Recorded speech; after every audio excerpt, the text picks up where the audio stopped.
Welcome to Curious Caravan. I'm Jason, and with me is my co host Lizette. We're here to take you on a journey to America's most curious, quirky, and downright unforgettable spots. Yep. So if you're into hidden gems, oddball attractions, and a little nostalgia, you're in the right place. Let's dive right into Curious Caravan. Welcome to another episode of Curious Caravan. I'm Jason, And I'm Lizette. and today we have two very special guests. We're bringing back Emilie, who was with us last time. Welcome, Emilie. We're happy to have you again. Thank you so much for having me again. And we have Christie, who was featured on one of our Route 66 podcasts. And we're bringing back Christie to have another conversation. Thanks for joining us again, Christie. Thanks for having me.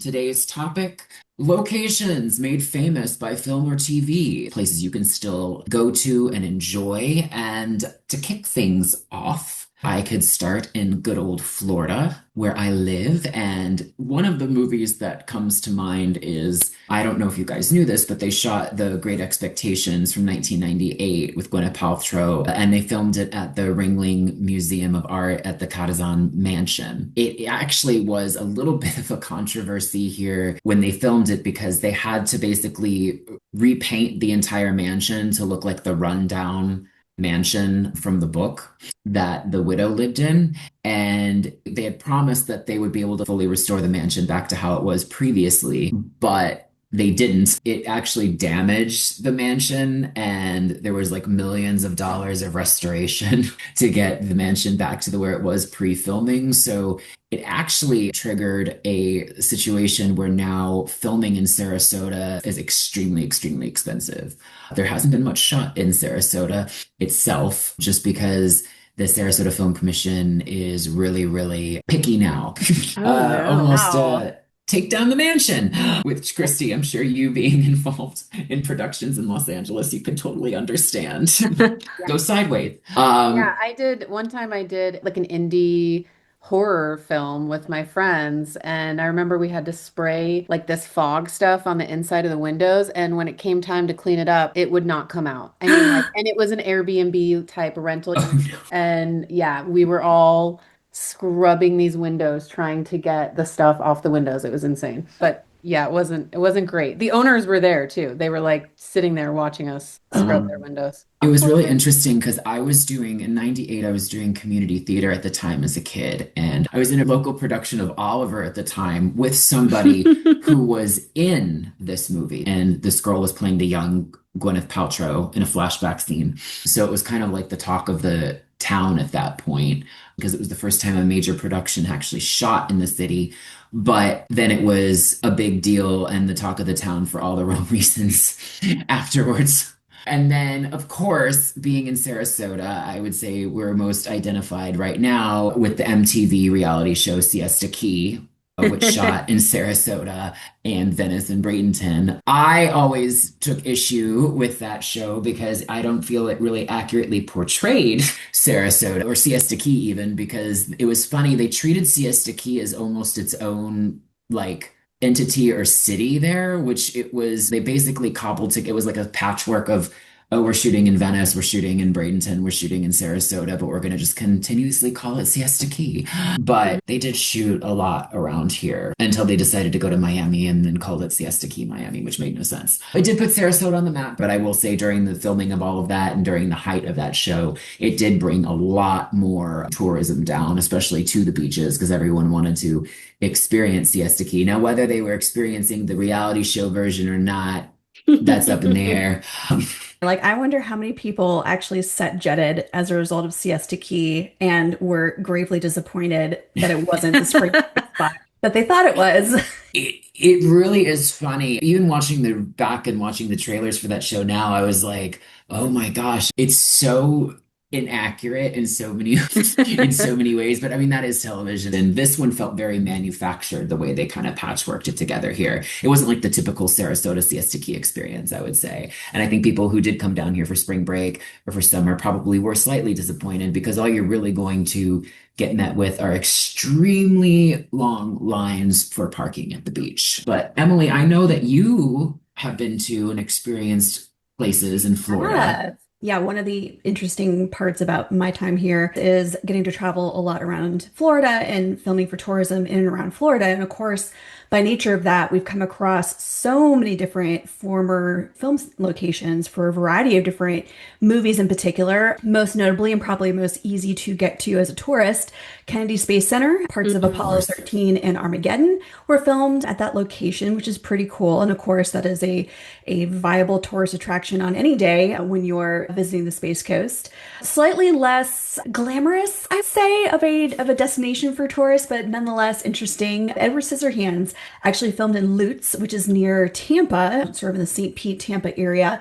And in fact, I read that apparently the neighborhood that they used for Edward Scissorhands wasn't actually painted in those sort of bright candy colors. And so production had to temporarily paint about 40 or so homes in that neighborhood to make each one those like pops of color that you see in the movie. So that was Oh. pretty interesting. Um, Yes, it did. But do you know what's so really cool about that? I mean, how yeah. like lucky were they to have an entire neighborhood that they could use Oh as a yeah. set Yeah, for no And that like, film? how kidding. did like I need details. Like, if you've ever been to Florida, those little, neighborhoods that are everybody has exactly the same style house and the same plot of land, like it totally makes sense that they would use it for Edward Scissorhands. It just has the right kind of look for that sort of, is it reality? Is it another dimension? Sort of storybook book feel that that movie has. So one Kind of that like most of Florida. No, just I kidding. mean, so one of the ones that I came across in my early days on the road is a little town nestled in, I believe it's Alachua County, which is near Gainesville, Florida, Mm. called Micanopy. Micanopy is just a Main Street town that's, I mean, frankly, no offense, Micanopy, you're in the middle of nowhere, but it's, very sweet, historic Main Street town. There's a ton of antique shops everywhere, and their one claim to fame is that they were the filming location for Doc Hollywood, which is a film from, I believe, late 80s, early 90s, featuring Michael J. Fox. And let me tell you, in that sweet little town, every single shopkeeper we ran into had to tell us about the fact that Doc Hollywood was filmed in their little town. So it's still very much a point of pride. One of the more unusual ones in Florida that we came across at one point in time is Silver Springs, which is kind of in the Ocala area near Ocala National Forest. And so there's a little bit of lore on this one. You may have heard that there is a group of monkeys that lives in this area. And no, they are not native to Florida. Rhesus monkeys are not native to Florida by any means. And there are hundreds of these monkeys living in and around the Silver Springs area. And as the lore goes, there's kind of two stories. One of them, the less interesting one, is that somebody, was designing some sort of, jungle cruise experience in the late 1930s and released a bunch of monkeys to like make that experience more exciting. But the other, and I think more interesting reference is to a movie that was filmed in the area in 1939 called Tarzan Finds a Son! Oh, Exclamation good old point. Oh Tarzan finds the no. sun.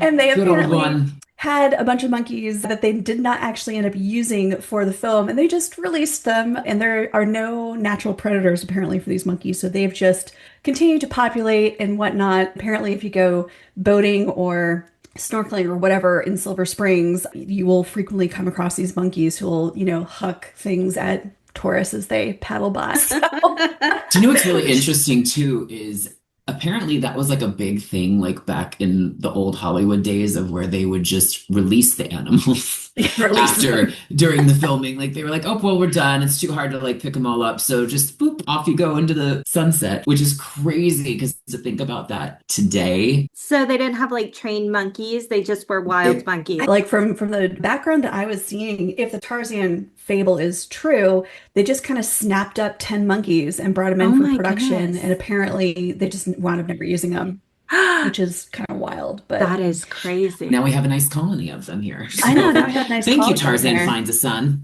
Now, Emily, I know that up in Maine, you've got a few places up there too. Oh, yes. And yes, since I now live up in Maine, I've become much more familiar with where a variety of different movies were filmed. Obviously, with Stephen King being our most famous author up here and director, there are a bunch of Stephen King movies that have, if not some degree Hmm. of reference, a lot of filming locations that I won't even dive into because it's like all over the place. He's used so many different places in Maine as the backdrop for his movies. Hmm. Acadia National Park is another too that has been used quite a lot. Shutter Island, the Scorsese film starring Leonardo DiCaprio, was filmed at Acadia National Park. One of my personal favorites from childhood, Casper, starring I Oh, Christina love that Ricci. one. And one that I remember very distinctly filming in Portland, where I'm from, is The Preacher's Wife, which is a Penny Marshall film starring the late Whitney Houston and Denzel Washington. And I remember they did an open casting call for an ice skating scene that was happening at Deering Oaks Park in downtown. And little middle schooler me totally sent in my headshot, which was definitely my like fourth grade, school photo in for the casting directors to consider.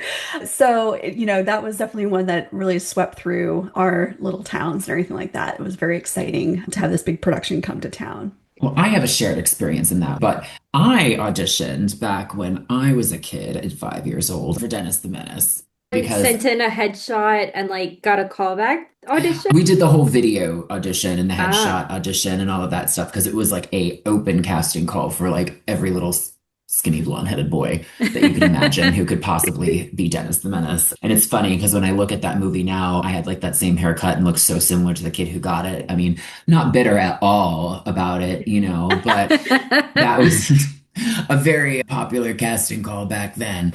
But yes, little shared movie audition. Super So, fun. Missed yes. opportunity. So, Christy, Yeah. Miss out in Los Angeles, I know that you have been to quite a few places where not only they have filmed, but are they just popular from TV and movies.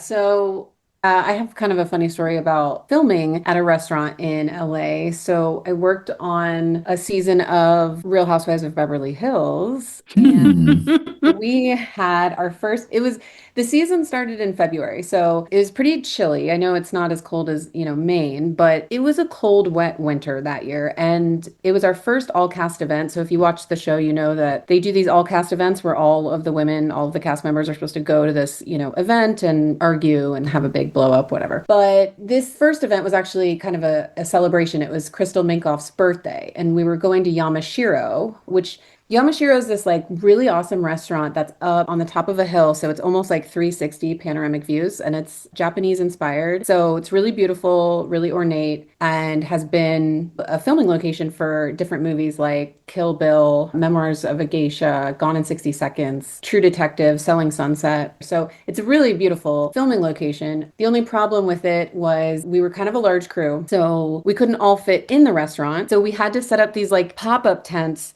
right outside of the restaurant. And there's like 5 pop-up tents we like strung together.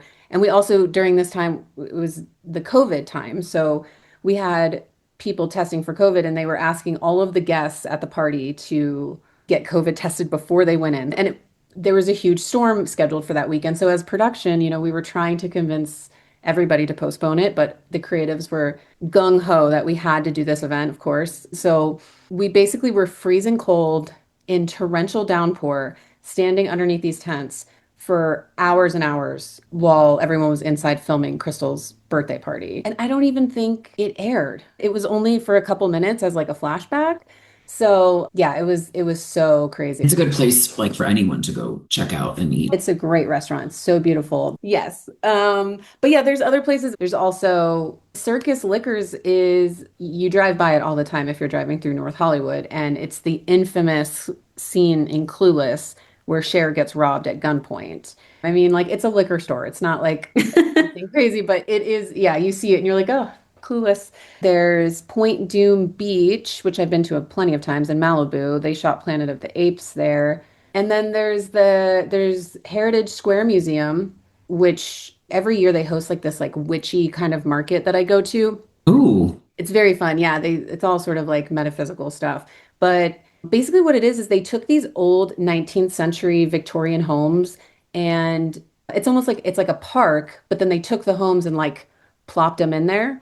And you can go inside. They're really cool. They shot scenes from Legally Blonde there. So like her sorority house and various like party indoor scenes in those houses. So that's super cool. And then my favorite spot in all of LA is, well, I love Burbank, and that's probably my favorite place that I've lived in LA. But there's this restaurant called Smokehouse, and it was built in 1946. And it's basically like, the Warner Brothers studios. You can either turn left into Warner Brothers or you can turn right into the parking lot of Smokehouse. So Oh, that's how close it is. So, when you walk in there, it still feels like it's 1946. It's like very dimly lit. It almost makes you feel like you want to light up a cigarette because it's so iconic old Hollywood. So many famous people have been there. So back in the day, like Judy Garland, Frank Sinatra, Robert Redford, George Clooney actually named his production company after Smokehouse. oh wow. Yeah, and the cast of Friends would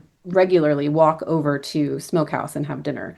So, yeah, it's a really great restaurant. It's old school, like I said, dimly Is there lit. a certain kind of food that it's known for or something to get there that you absolutely must get? I love desserts. At the end of the meal, they'll come around with this tray and it has all these different desserts on it, and you point to what you want, and then they'll go in the back and get you a slice of the cake and then bring it out to you, or whatever it is that you want. That's my favorite part is the dessert. Old-fashioned dessert trays that you always see in movies, but like you don't Yeah. really ever see in Yes, person where they bring around the dessert tray for you. yes, That's exactly. Yeah. fun. It's super like stuck in the past, but like in the best way possible. So if you're ever in LA, definitely recommend going to Smokehouse, especially if you're doing a Warner Brothers tour anyway, because you'll be right there. So you can just walk over. It does look really cool, especially on the inside. Yeah. Very old school Hollywood. Yeah, I've been Googling all of your locations, Christy, in the Same. background as you're talking. Same. Because like some of these I remember and am familiar with, but Yamashiro, I totally remember that location in Kill Bill. So that's neat to know where that is.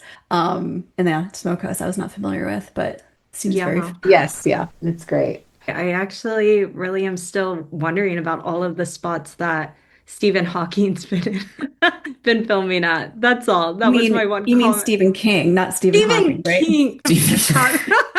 I'm gonna cut that out. I was thinking Oh of no, I want to Hawking. keep it. I No, want we're to keep Just cutting keep it. Stephen I it. think it's Hawking. hilarious. Where's It's Stephen gonna Hawking get been cut. filming at? Yeah, so I could talk about spooky locations. I mean, honestly, if you've ever read a Stephen King book, they all Yes. take place in Maine. And some of them are real locations, some of them are fake. But Pet Cemetery is one that was, I believe, filmed entirely in the state of Maine in multiple locations. But a lot of his movies have some degree of filming that happens here in Maine. And he famously lives up in Augusta. But yeah, I mean, I get it. Maine's kind of a spooky place in a lot of ways. So it's not a surprise that Stephen King and like I said before, Scorsese chose Maine for Shutter Island. Like totally makes Yeah. sense. One place that people often mistake as being shot in Maine is Practical Magic, because I Oh, believe that it does technically take place in Maine. However, it was not shot here. It was shot in New England, but not in Maine. And that lovely house that is so iconic from that movie is fake, sadly. I No. you know they kind built of it. ruined my dreams a little. Sorry, I am, somebody who stomps on people's dreams just, by practice. It's So sorry, okay. not sorry. That one. I think it's Connecticut. I want to say Connecticut is where they filmed most of that movie. So That yeah, would make more sorry. sense. That's okay. I will live. I was just gonna ask if there was one place that anyone could like, if it was like a dream place that they wanted to go that they've seen in a TV, like a TV show or movie, what would be on the top of your list? It can be from any movie, any TV show, anything. That is really tough. Man, no prep either. Sorry, I'm throwing a curveball.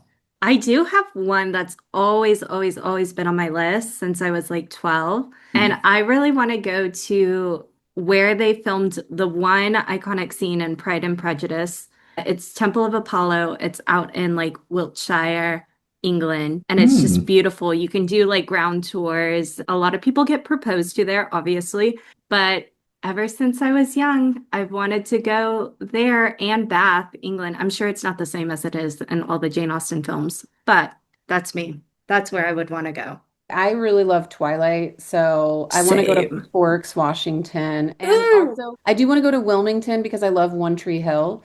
Also, so those are two places that I really, really want to go. But Girl, Christy, Pacific Northwest. I was Yeah. gonna say, I'll join you on the Twilight tour. I mean, I I always have dreamed of, running through the Pacific Northwest hunting for my own version of Edward somewhere. He's got to be in the woods, I Hello. I definitely lived in the Pacific Northwest for a hot minute, and it too was a spooky place. So again, not surprising that they chose it as the filming location for Twilight, the Twilight series. I also, in my very short time there, I wasn't even there for a year, just an 8-month little funny blip in my past life. I did make it out to Haystack, which is the filming location of Goonies. Astoria. Yes, Astoria, correct. And yeah, that was definitely, I mean, Goonies was such a big movie growing up that it was, yeah, definitely bucket list for me. But along the same lines as the Pacific Northwest for Christie, I am a big Downton Abbey and really historical period dramas in general are my jam. So I would love to go to the filming locations from shows like Downton Abbey or even Bridgerton, like all of that. Mm-hmm. Totally here for it. Even though I hear like Bridgerton's mostly a fake set, but you know, a girl can dream. Yeah, exactly. One of the places I've always wanted to go to, and it's actually a restaurant, and I've always wanted to Hmm. eat at the Bridges Restaurant and Bar. It's in Danville, California, and it's where they shot the restaurant scene for Mrs. Doubtfire, where he's like, "Help is on the way, dear. Help is on the way." And he runs across the big old like finale, big old like blowout scene in that restaurant, which is a real restaurant that you can eat there. And I've always wanted to go there just for that like whole experience because it's one of my favorite movies, and I love Robin Williams, and I think it would be really cool to like Hmm. be in that restaurant in that space because apparently it's like not changed really much at all over time since Cool. 93. But, I think just from a traveling perspective, you don't really think about how many places are featured that are real, in movies and television shows that you can actually go and experience there. Some of them are real, but then not portrayed in like they're made into something fake or like what, Totally. in the movie or whatever. Like, yes, it's a real restaurant, but it's not actually that restaurant or, that location. One that comes to mind Yes. always is one of the, I think, most famous, this place inspired a film location is the Bull and Finch Pub in Boston, which Oh. became the inspo for the Cheers bar in the old school 1980s, 1990s Oh, series Cheers. And that's a real bar in Boston that they then basically made a set from. Basically, that was the big inspo. And today, if you go to Boston, it's a really popular tourism location. You can oh, still go grab a cool. drink Hmm. there. I actually took my husband there when we were dating on his first trip to Boston, and his father, they used to tease that his dad was like Norm, kind of looked like him a little bit and things like that. And he had sadly passed away a few years before we got on this Mm. trip. And we were waiting for a table at the bar so we could have a drink in his honor. And these two ladies got up and said, "Hey, you can have our seats or whatever." And the seats that opened up, one of them was this would be Norm's seat. And we're Oh, like, "Oh, there's Dad looking out for us, so we can have a drink in his honor." So it was a cool experience. But that's a really famous, I think, bar that is real, but ultimately fake in the show, but inspired by the real deal. yeah. But that's a great one in Boston, very famous. He was looking out. He's like, "Well, if you're gonna have a drink at my bar, quote unquote, you gotta sit in my seat." So Oh, I love that. Well, I am so happy you all joined us on this episode of Curious Caravan today. And as always, stay curious. Thank you. Thanks for joining us on this adventure. We hope you enjoyed the journey as much as we did. Don't forget to subscribe, rate, and review Curious Caravan on your favorite podcast platform.